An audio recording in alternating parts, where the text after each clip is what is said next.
You ever sit on a chair and wonder why it stopped? Ah, the chairlift.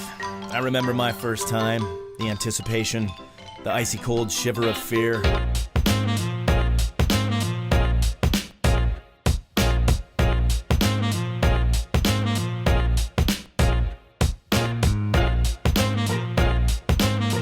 Might not always be because people are having a hard time getting off the lift, but that is one reason. And there's a lot of things that we can do to help mitigate that and make it easier for people to get on the lift and off the lift. Ramps are like the runway for an airplane. They get us from on the ground to in the air at the bottom, and they return us to the ground at the top with an unload ramp. Why are they important?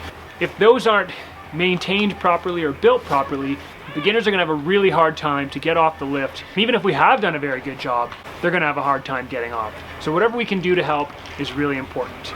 Our chairs need to be 21 inches from the top of the seat to the snow and roughly 18 inches from the bottom of the chair to the snow.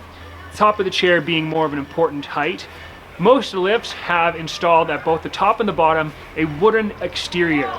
It's called the stringers, or wooden lines containing the ramp.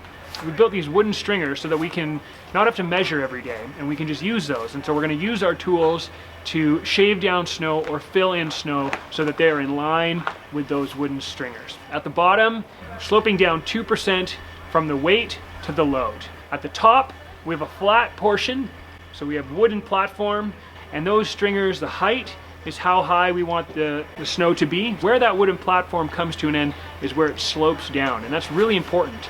We need to maintain that. If we don't maintain that and the snow creeps forward, we'll have people getting off the chair later and later. And what happens there is that they're getting off so late that the chair has started to turn and it starts to hit them in the bum, to hit them in the bum, to hit them in the bum.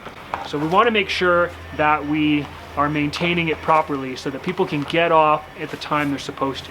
That's a bit of an overview of ramps. We're going to get a little bit more detail on how to actually maintain them and what tools you use at another time.